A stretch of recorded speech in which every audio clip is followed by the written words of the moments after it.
प्रस्तुत है अन्वेषा वार्षिकी 2024 से एक और कविता। इसे लिखा है ज्योति रीता ने। शीर्षक है हम गज़ा के बच्चे बोल रहे हैं। हम गज़ा के बच्चे बोल रहे हैं, हमें बंदूक और गोलियों की आवाज़ें लोरी सी सुनाई पड़ती हैं। हमें बम और बारूद मिट्टी सा खेल लगता है। हम अपनों से बिछुड़ने का एक हसीन खेल खेल रहे हैं। हमें भूखे रहने की आदत हो चुकी है। हम भूखे रहकर रोज़ अल्लाह को याद कर रहे हैं। उनके घर को देखने की इच्छा जोर पकड़ती जा रही है।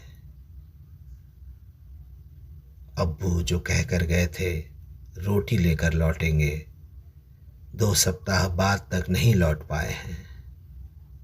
जिस जगह पर कहा गया खाद्य सामग्री बांटी जाएगी, वहाँ पर गोली चला दी गई। मैं और मेरी बहन एक एक गोली खाकर चुपचाप लेटे हैं। एक बचाव कर्मी कह रहे हैं यूक्रेन पर फिर मिसाइल हमला हुआ है। 75 लोग मारे गए हैं, 104 घायल हैं। यह हमला उस समय किया गया जब बचाव अभियान चल रहा था। इजरायली सैनिक को एक 22 वर्षीय युवक ने धारदार हथियार से मार दिया है। सुरक्षा कर्मियों ने उस हमलावर को गोलियों से भून दिया है। इजराइल हमास की युद्ध विराम वार्ता टूट चुकी है। बहन धीरे से भाई के कान में कहती है, इस ईद उल फित्र पर कौन सा कपड़ा पहनोगे? अम्मी दूध से मीठी गाढ़ी सेवैयां बनाएंगी। अब्बू लौट आएंगे तो हम मेले जाएंगे। दादी जान हम सबके हाथों में कुछ पैसे रखेंगी। बहन धीरे धीरे चुप हो रही है।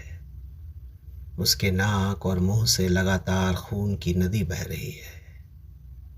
सुरक्षा कर्मी इस भीड़ में हमारे पास तक नहीं पहुंच पा रहे हैं। उनके आने तक बहन ठंडी पड़ जाएगी। मैं बहन को जगाने की भरपूर कोशिश कर रहा हूं। अब वह कुछ बोलने की स्थिति में नहीं है।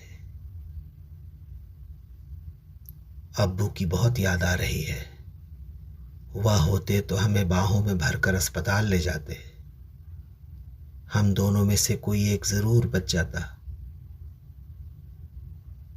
सुरक्षाकर्मी धीरे धीरे पास आ रहे हैं।